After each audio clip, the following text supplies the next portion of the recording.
You are watching ILFL Soccer Nights.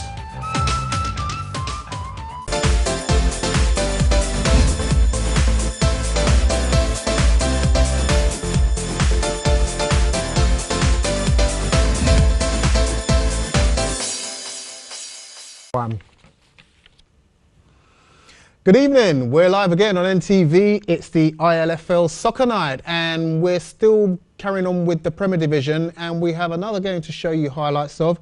It's the game between FC Brick Lane and Beaumont FC. Again, two teams that came up flying high now in the Premier Division, want to set their stall out and hit the ground running in the Premier Division. 3 points would have been a great start for either team, but this is what happens. So here's the video. Run the VT, boys.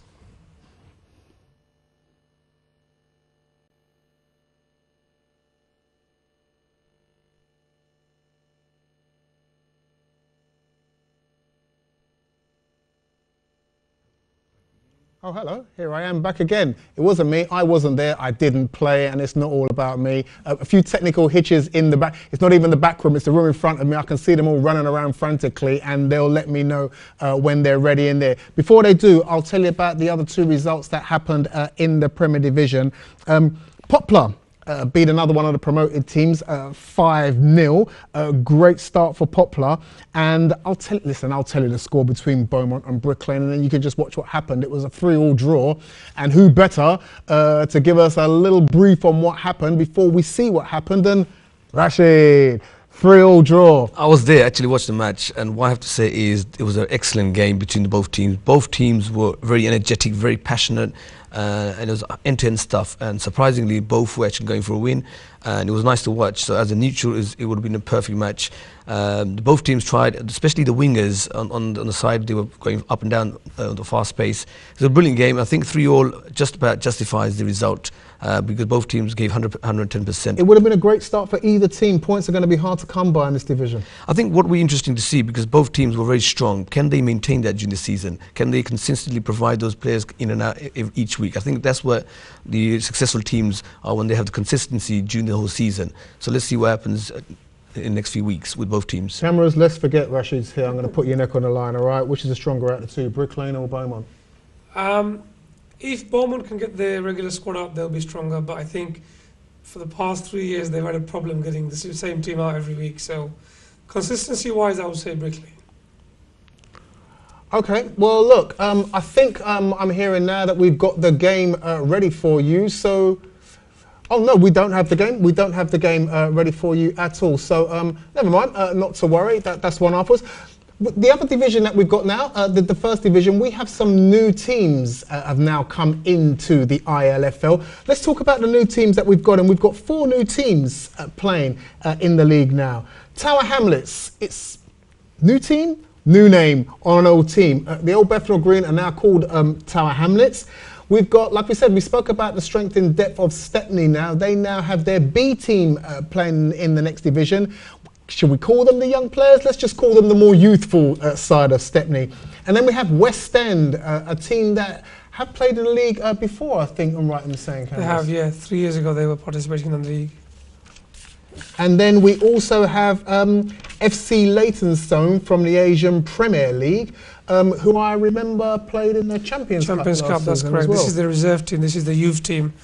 They've got a very, very good setup, in fact, and what they're trying to do is have a youth setup where they can filter players upwards into their main team, and obviously they've played in our league before in a competition, they know what we're about, so they were happy to put a new team in here. I think what else also just to add, with the FC Leytonstone, Tower Hamlets and also West End, they have very big organisations, they have very big squads, and they play in various leagues, in Saturday leagues. So in terms of quality, it's going to be a tough for the teams in that division, because these 3 teams will get results and will be, in my opinion, the 3 favourites to get promoted, or 2 of them out of 3 anyway, at least. Absolutely. West End and Tower Hamlets, just on that note, Rashid, as well, in the recent S&T tournament, both teams went to the final, and it was a very narrow win by, West End went to the semi-final, and Tower Hamlets went to the final, obviously losing narrowly to London Absa. Again, another very good youth team coming up, rising. Okay.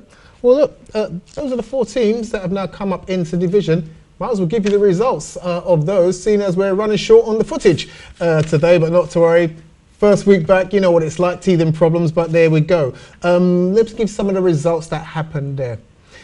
So now what we have is we have the games. We have Bromley Juniors 4, Lotus 2, Burdett 1, St Catherine's 1, Leytonstone 0, Tower Hamlets 1, Stepney B 1, Illtown 4, Weavers 5, SCTA 0, West End 6, Bow 1. Big win for West End beating Bow, but I haven't escaped the fact that SCTA went down 5-0. Cue cameras.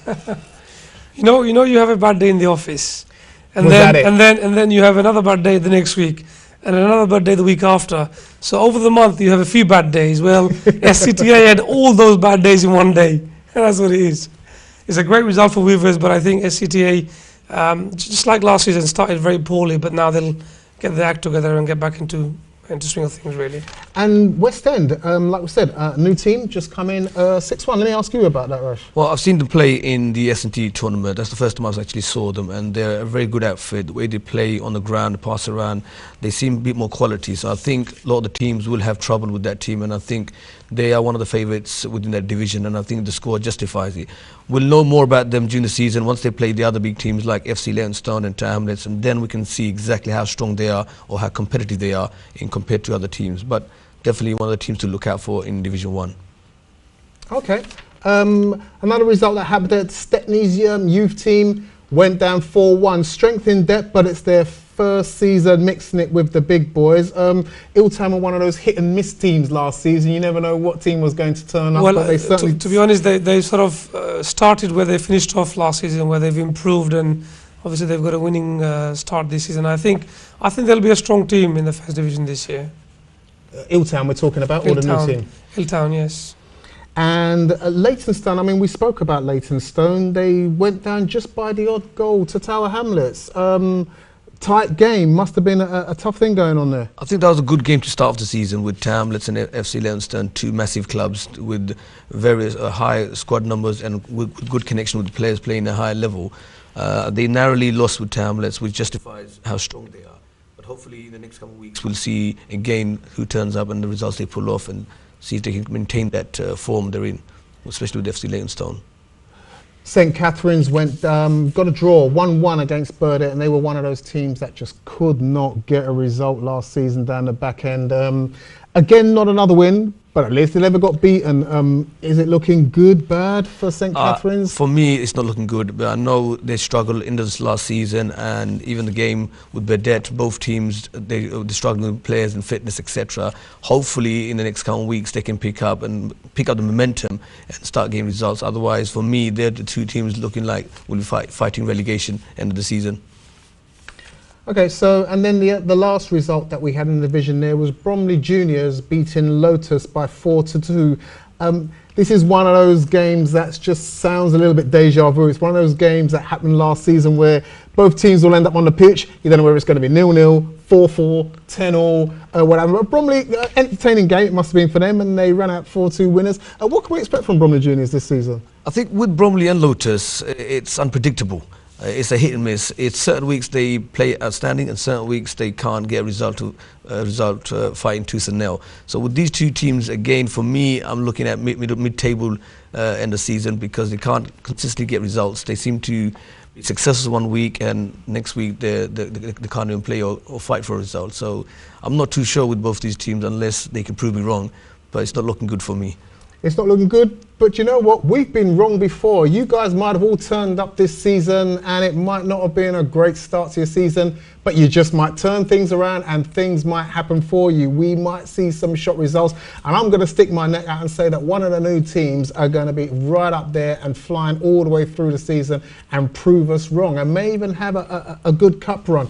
Overall then, cameras, the league, we've got two good divisions. I know it's a little bit early to talk about this now, but cups and cup runs and all those kind of things, how are things now going to pan out with the league in terms of cups? Well, if anything, the cups will probably be bigger and better this year, because there's one division less, which means that those teams in the first division have less games, so they might have more energy and more sort of fitness to give out to the cup competitions. The Champions Cup this year is bigger. We've got 4 leagues involved, where last year it was only 2 leagues. We've got a league from Birmingham, so that's how much interest our league has generated in the country. Wow, I mean, that's a long way for people to come, isn't it? Well, it is, but unfortunately, in football, you need to make those travels. You need to make a day out of it, really. I think what's happened in our league and in the local leagues is that everything is sort of spoon-fed on your doorstep. Yeah. And everyone's forgotten how it's like to be traveling this hour, 2 hours to go to a game and come back again. That's very true, isn't I think it? also, Dave, what you got to understand is I think teams find it exciting playing different teams from different areas.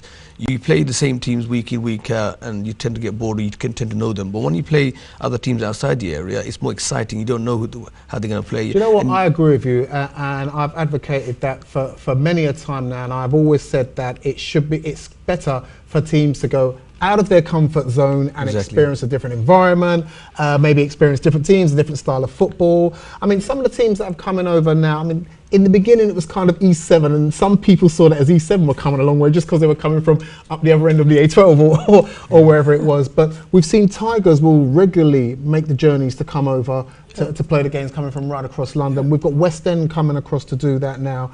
SCTA, some of the boys were coming quite far. An hour and a half, to come and play. So why shouldn't that be the case? Yeah, no, plus we've got teams from all the areas, so why restrict ourselves to a certain patch or within Tower Hamlets itself? We should broaden it.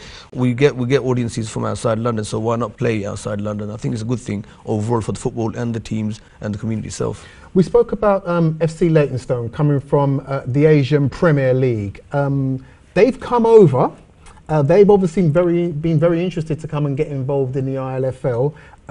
Can you see that as the first stages of a migration from the Asian Football League, do you think, into ILFL? Well, unfortunately, the Asian Premier League is no longer in existence. I mean, over the years, it's got to a stage where they just can't sustain themselves anymore with 5-6 teams. So those teams have gone to different leagues. Obviously, we've managed to capture one of them. The other 4 or 5 have gone to different leagues. But this is how tough Sunday leagues are now. The competition is immense, and whoever provides the best service and provides the competitive football will really survive. And I know we've spoken about teams going out of their comfort zone. Tower Hamlets now, as they are called, they're not just here competing on a Sunday. They play in our higher league Saturday football now, and that's good. I mean, there are some big clubs there: Tigers, West End, Tower Hamlets, FC Leytonstone. These are big clubs with big backings, youth teams, reserve teams. So, for them to be competing here and having a sort of a feeder club to go into the Saturday level is excellent. And I'm sure when there are tough games or cup games, those Saturday league players will come and add value to those teams and the league itself. Talking about the league as well now, we know that the sponsors for the league this season are Sawa & Co. Thanks to you guys, I know you're watching to hear your name mentioned on the show this evening. Having that sponsorship, again, we speak about it so many times, but we know it's of huge importance to the league. What more can that bring to the league in terms of... Sawa & Co have kindly, they've actually approached us rather than us approach them. Excellent. So this is obviously how widespread the publicity and the popularity of the league is. They're currently sponsoring the Premiership for 2 years.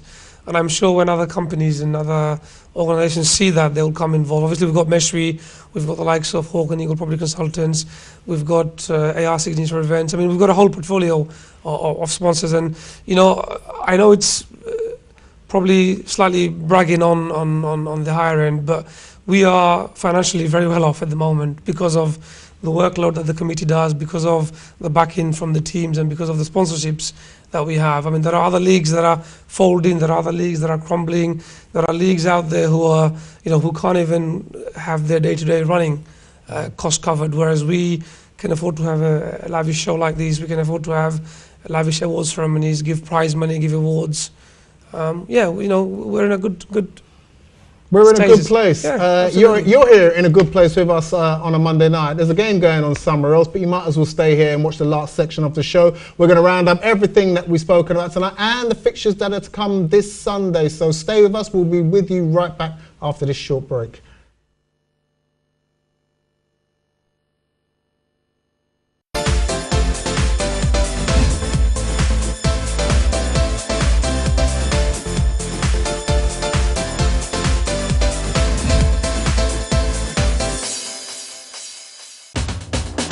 You are watching ILFL Soccer Nights. Sponsored by Mashuri এবং Hawk and Eagle.